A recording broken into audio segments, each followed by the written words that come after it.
ہم سمجھ لیں کہ ہم کامیاب ہیں، ہم اپنے آپ کو کہیں کہ ہم مسلمان ہیں، کس اینگل سے، کس زاویے سے، کس طریقے سے بھائی؟ یار اللہ کے گھر سے اللہ کے نازل کیے ہوئے کلمات کے ذریعے ایک مؤذن کی زبانی تمہارے کانوں میں صدا آئے. عالم مفتی میں آیا، صاحب سجادہ سے ملے، شیخ الحدیث صاحب سے ملے، علماء سے ملے، تعلیم میں چلا آئے، دعا کیجیے کیوں بھائی میں کامیاب ہوں، میرا بیٹا کا حال چلا جائے، پاسپورٹ بن جائے، ویزا لگ جائے.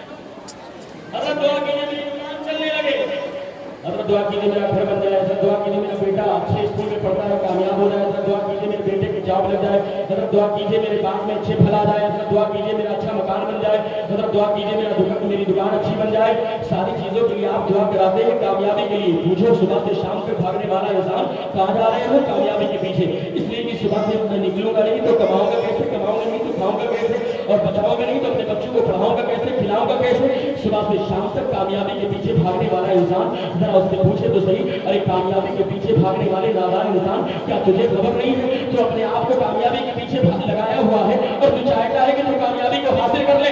یاد رکھنا صبح سے شام تک کامیابی کے پیچھے بھاگنے والے انسان، ارے نادان یاد رکھنا اللہ کے گھر سے اللہ کے نازل کیے ہوئے کلمات کے ذریعے ایک مؤذن کی زبانی جب تمہارے کانوں میں صدا آتی ہے حی علی الصلاۃ آؤ نماز کی طرف، تو ایک صدا ساتھ ہی ساتھ اور آتی ہے حی علی الفلاح آؤ نماز کی طرف، حی علی الفلاح آؤ نماز کی طرف. یاد رکھنا اگر تم نے اللہ کے نازل کیے ہوئے کلمات پر لبیک کہا اور اس لبیک پر تم اللہ کے گھر میں حاضر ہو گئے اور اپنے سر کو جھکا دیا تو قسم خدا کی یاد رکھنا کامیابیاں تمہارے قدموں کو چومتی ہوئی خود نظر آئے گی. تم کامیاب ہوتے ہوئے نظر آؤ گے. کب؟ جس کا سر اللہ کی بارگاہ میں جھکتا ہے وہی کامیاب ہوتا ہوا نظر آتا ہے. اگر دنیاوی نیتا کے چکر میں تم پڑھو گے، دنیاوی کسی ایم ایل اے یا ایم پی کے چکر میں تم پڑھو گے، وہ تمہیں بلائے گا، ضروری نہیں کہ تمہارا کام ہو جائے. لیکن قسم خدا کی اگر تم نے اللہ کے گھر میں حاضری دی تم اپنے سر کو جھکاؤ گے، کامیابیاں تمہارے قدموں کو چومتی ہوئی خود نظر آئے گی. اس لیے حضرات گرامی ابھی بھی وقت ہے، بدل دو وقت کو پروانوں بنا کے لیے، چراغ بن کے چلو بس مصطفیٰ کے لیے. آج میرے ساتھ نہیں ہوتا، آج تو ہم اپنے آپ کو مسلمان کہتے ہیں، لیکن ہم نے جمعہ کو نماز پڑھ لیا تو ہم نے سمجھ لیا کہ بہت بڑے مسلمان ہو گئے ہیں. یاد رکھنا جس طریقے سے جمعہ کی نماز فرض ہے اسی طریقے سے پانچوں وقت کی نماز بھی تمہارے اوپر فرض ہے، اور ایک وقت کی نماز جان بوجھ کر کے تم نے چھوڑ دیا تو نہ جانے کتنے سال تک جہنم میں عذاب دیا جائے گا. اس لیے کہ حضرات گرامی یاد رکھنا الصلاۃ عماد الدین، نماز دین کا تھمبا ہے. من اقامہ فقد اقام الدین، جس نے نماز کو قائم کیا اس نے دین کی بنیاد کو قائم کیا. ومن صرفھا فقد حطم الدین، جس نے نماز کو جان بوجھ کر تو چھوڑ دیا اس نے دین کی بنیاد کو اٹھا دیا. یہ میرا فرمان نہیں ہے، یہ تو اللہ کے رسول کا فرمان ہے. لیکن حضرات گرامی ہمیں احساس نہیں ہوتا. حضرات گرامی اگر آپ سے میں کہوں کہ آپ کے گھر کے اندر ایک اسٹور روم ہے، آپ کے گھر کے اندر ایک کوٹری ہے، آپ کے اندر ایک روم، گھر کے اندر روم ہے جس کے اندر گلہ رکھا جاتا ہے، جس کے اندر ساز و سامان رکھے جاتے ہیں. اگر آپ سے میں کہوں یا کوئی عالم دین آپ سے کہے یا آپ کے دوست احباب میں سے کوئی کہے کہ اس کمرے کے اندر جانا نہیں، اس لیے کہ اس کمرے کے اندر ایک سانپ ہے، ایک اژدہا ہے، اگر تم اس کے اندر جاؤ گے تو سانپ تمہیں کاٹ لے گا، اگر اس کے اندر تم قدم رکھو گے تو سانپ کے کاٹنے کا اندیشہ ہے. حضرات گرامی کوئی گارنٹی نہیں کہ اس گھر کے اندر کوٹھی میں سانپ ہے کہ نہیں ہے. اس لیے کہ یاد رکھیں ایک عالم نے اگر آپ کو خبر دیا ہے یا ایک مسلمان نے آپ کو خبر دیا ہے تو علماء جانتے ہیں الخبر و یحتمل الصدق والکذب، خبر میں احتمال ہوتا ہے کہ سچ ہو، خبر میں یہ بھی احتمال ہے کہ جھوٹ ہو. کوئی ضروری نہیں کہ خبر سچی ہو یا جھوٹی ہو، دونوں ہو سکتی ہے. لیکن چلیے بتانے والے نے بتایا ہے اس کے بارے میں اچھا گمان رکھتے ہوئے یہ سمجھ لیا کہ خبر سچی ہوگی. لیکن آپ کمرے کے اندر جائیں، سانپ آپ کو کاٹنے کوئی ضروری نہیں ہے، کوئی گارنٹی نہیں ہے. لیکن چلیے گھر کے اندر گئے، اس لیے کہ سانپ کاٹے کوئی ضروری نہیں، ہو سکتا ہے پہلے آپ سانپ کو کاٹ لیں یا مار ڈالیں. چلیے سانپ نے کاٹ لیا کوئی ضروری نہیں کہ آپ مر جائیں. اس لیے کہ علماء کرام موجود ہیں، سادات کرام موجود ہیں، یہ دعا کر دیں گے اللہ آپ کو شفا عطا فرما دے گا، اللہ آپ کی طبیعت کو ٹھیک کر دے گا، آپ کی بیماری کو دور کر دے گا. کوئی گارنٹی نہیں. پہلی بات تو گھر کے اندر سانپ کا ہونا کوئی ضروری نہیں، اگر ہو تو اس کا کاٹنا کوئی ضروری نہیں، اگر کاٹ لے تو انسان کا مرنا کوئی ضروری نہیں. لیکن اس کے باوجود ایک انسان کی اتنی ہمت نہیں ہے، ایک انسان کے اندر اتنی طاقت نہیں ہے جس سے بتا دیا جائے کہ اس کے گھر کے اندر سانپ ہے اور اس کمرے کو طرح چلا جائے. جب تک کہ لائٹ کا انتظام نہ کر لے، جب تک کہ لاٹھی کا انتظام نہ کر لے، وہ بندہ اس کمرے میں داخل ہونا پسند نہیں کرتا. اس لیے کہ خطرہ ہے کہ کہیں سانپ کاٹ نہ لے.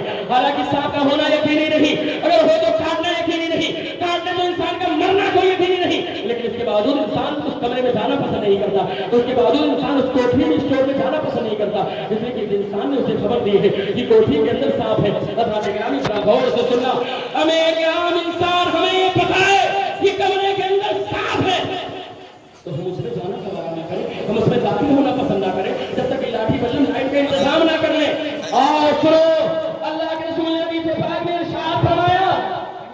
बंदे के नामे अमाल में नमाजों की दौलत नहीं होती, रोज़ों की दौलत नहीं होती, हज और ज़कात की दौलत नहीं होती, बंदे के नामे अमाल में नेकियां नहीं होती।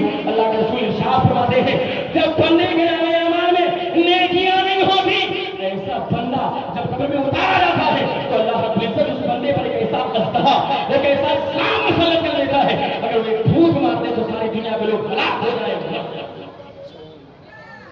जरा सोचे तो सही, ये मैं नहीं कह रहा हूं, मैं कहूं तो कह दीजिए कि मौलाना आए थे वो बता करके करेंगे। ये अल्लाह के रसूल का फरमान है, जमीन से आसमान हो जाए, आसमान से जमीन हो जाए, लेकिन अल्लाह के रसूल का फरमान बदल नहीं सकता। अल्लाह के रसूल फरमाते हैं कि अगर बंदे के नामे अमाल में नेकियां नहीं होगी, बंदा कब्र के अंदर जाएगा तो एक ऐसा अस्तहा, एक ऐसा साम मुसल्लत कर दिया जाएगा, अगर वो एक फूंक मारते तो सारी दुनिया के लोग हलाक हो जाए। लेकिन हज़रात गिरामी हमें एहसास नहीं होता, इसलिए हमारा एहसास तो मर चुका है। आप तो हम थोड़ा सा बड़े हो जाते हैं तो आज हमारे बच्चों का आलम ये है, थोड़ा सा नौजवान हो गए, पैसा उनके हाथ में आ गया, जैसे उनके जेब में पैसा आया फिर वो अपनी औकात को भूल गए, वो तो अपने माँ बाप की अहमियत को भी भूल जाते हैं, अपने माँ बाप की शान में तरह की गुस्ताखियां करने लगते हैं, न जाने कैसे कैसे कलमात इस्तेमाल करने लगते हैं। जानते हैं एक इंसान था मेरे सामने, वो कहने लगा, उसने कहा अपने बाप से, जानते हैं क्या कहा, उसने कहा मेरे अब्बा तुमने जिंदगी में मेरे साथ कोई अच्छाई नहीं की, तुमने जिंदगी में मेरे साथ कोई भलाई नहीं की। मैंने कहा क्या मतलब? उसने कहा ये जो बिल्डिंग मैंने बनाई है वो मेरे अपने पैसे की है, ये गाड़ी जो सामने खड़ी हुई है ये मेरे अपने पैसे की है, मार्केट में जो दुकान है ये मेरे अपने पैसे की है, मेरे बाप ने कुछ नहीं बनाया, मेरी माँ ने मुझको कुछ नहीं दिया। मैंने कहा अच्छा तुम्हारे बाप ने तुम्हें कुछ नहीं दिया, तुम्हारी माँ ने तुम्हें कुछ नहीं दिया? उसने कहा हाँ जो कुछ बनाया है मैंने अपने पैसे से बनाया है, मेरे बाप ने मुझे 1 रुपये भी नहीं दिया, ये बिल्डिंग हमारी है, ये गाड़ी हमारी है। साथ ही साथ सुनिए, जो बैंक बैलेंस मेरे पास है, ये अकाउंट में पैसे हैं वो भी मेरे अपने कमाए हुए हैं, मैं बाहर गया था विदेश से कमा करके लाया हूँ, मेरे बाप ने मुझको कोई पैसा नहीं दिया, यहाँ तक कि सारे घर का काम भी मैं ही देखता हूँ, घर बनाने की जिम्मेदारी मेरी है, गाड़ी मैंने खरीदी है, किस्त मैं जमा करता हूँ, अकाउंट में जितने भी पैसे हैं वो सारे मेरे पैसे हैं।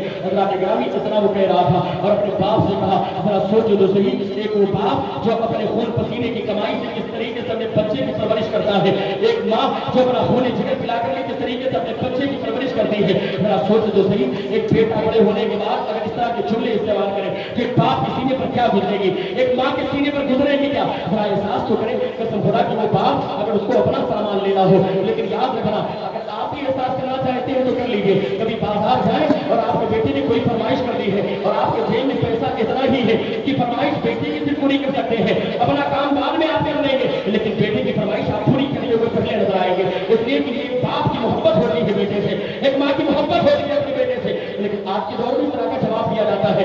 याद रखना इस तरह का जवाब देना गुस्ताखी है, ये माँ बाप की नाफरमानी है, नाफरमानी। और याद रखना माँ बाप राजी तो अल्लाह उसके रसूल भी राजी होते हैं, माँ बाप अगर नाराज है तो अल्लाह उसके रसूल भी नाराज होते हैं, लेकिन उसने जवाब यही दिया, उसने कहा मेरे अब्बा तुमने मेरे साथ कोई भलाई नहीं की, इसलिए कि ये गाड़ी मेरी है, ये बिल्डिंग मेरी है, बैंक बैलेंस मेरा है। मैंने कहा अच्छा तुम बिल्कुल सही कह रहे हो। मैंने कहा करीब आओ, करीब आया, मैंने कहा बात सही है, ये गाड़ी तुम्हारी अपने पैसे की है, ये बिल्डिंग तुम्हारे अपने पैसे की है, अकाउंट में सारा पैसा तुम्हारा है, तुम्हारे बाप ने तुमको कुछ नहीं दिया। उसने कहा हाँ बिल्कुल सही बात है। मैंने कहा हाँ ये तुम्हारी बिल्डिंग, तुम्हारी गाड़ी, तुम्हारे अकाउंट में पैसा, बाप ने तो 1 रुपया भी तुम्हें नहीं दिया, बाप ने तुम्हारे साथ कोई भलाई नहीं की। उसने कहा हाँ हाँ मेरे साथ कोई भलाई नहीं की। मैंने कहा मेरे भाई जरा एहसास करो, बस मुझे इतना बता दो कि जब तुम्हारी पैदाइश हुई, जब तुम्हारी माँ की डिलीवरी हुई, जब तुम्हारी माँ को दर्द से हुआ और उसके बाद तुम्हारी माँ की डिलीवरी हुई और जब तुम दुनिया में आए हो, क्या तुम्हारे माँ बाप का एहसान कम है कि पैदा होने के बाद तुम्हारे माँ बाप ने तुमको उठाकर किसी कदर में किसी नाली में नहीं भेजा? इसलिए कि याद रखना आज भी अखबार में न्यूज पेपर में तुम पढ़ते होगे, न जाने कितने बच्चे हैं जो गटर में पाए जाते हैं, न जाने कितने बच्चे हैं जो रोड के किनारे पाए जाते हैं, न जाने कितने बच्चे हैं जो वॉशरूम और बाथरूम में पाए जाते हैं, न जाने कितने बच्चे हैं जो डस्टबिन में कूड़ेदान में पाए जाते हैं। अगर वो भी तो किसी के औलाद है ना, लेकिन माँ बाप ने उठाकर हमें फेंक दिया है, लेकिन हमारे माँ बाप का एहसान कम है कि उन्होंने उठाकर हमें घर में रख दिया है, हमारी परवरिश की, हमें चलना सिखाया, हमें बोलना सिखाया, हमें खाना दिया, हमें पीना दिया, सारे इंतजाम उन्होंने किया। लेकिन आज हम थोड़े से बड़े हो गए तो इस तरीके से अपने माँ बाप के बारे में हम सवाल करते हैं और माँ बाप से इस तरीके से बात करते हैं, उनके सीने पर क्या गुजरती होगी? जरा सोचे तो सही। अल्लाह ने तो कुरान पाक में आयत करीमा नाज़िल फरमाई, वला तकुल्लुहुम, अपने माँ बाप को उफ तक ना कहो। क्या मतलब? अपने माँ बाप को उफ तक ना कहो। यानी इसकी तफसीर इमाम राज़ी ने 12 मानी गिनाए हैं। एक माना ये है, इमाम राज़ी फरमाते हैं जब तुम्हारे माँ बाप बूढ़े हो जाए या दोनों में से कोई एक बूढ़ा हो जाए और नौबत ये आ जाए कि माँ बाप बिस्तर पर खाना और पेशाब करने लगे, या कोई दोनों में से एक बिस्तर पर खाना और पेशाब करने लगे, इमाम राज़ी फरमाते हैं तो बेटे की जिम्मेदारी ये है जो अपने बाप के और माँ के खाना पेशाब को साफ करने के लिए खुद जाए, उस गंदगी को साफ करने के लिए खुद जाए, और जो गंदगी को साफ करने के लिए जाए तो उस गंदगी की बदबू की वजह से अपने नाक पर रुमाल भी ना रखे, अपने नाक पर कपड़ा भी ना रखे, कि माँ बाप के दिल में एक ख्याल पैदा ना हो जाए कि आज मेरा बेटा मुझसे नफरत करने लगा है, आज मेरा बेटा मुझसे मेरी बदबू से नफरत करने लगा है। हज़रात गिरामी जरा सोचे तो सही, ये नसीहत की गई है, ये माँ बाप के बारे में बताया गया है, लेकिन आज हम बड़े होने के बाद थोड़ा सा पैसा हमारे पास आ गया तो अपनी औकात को भूल जाते हैं।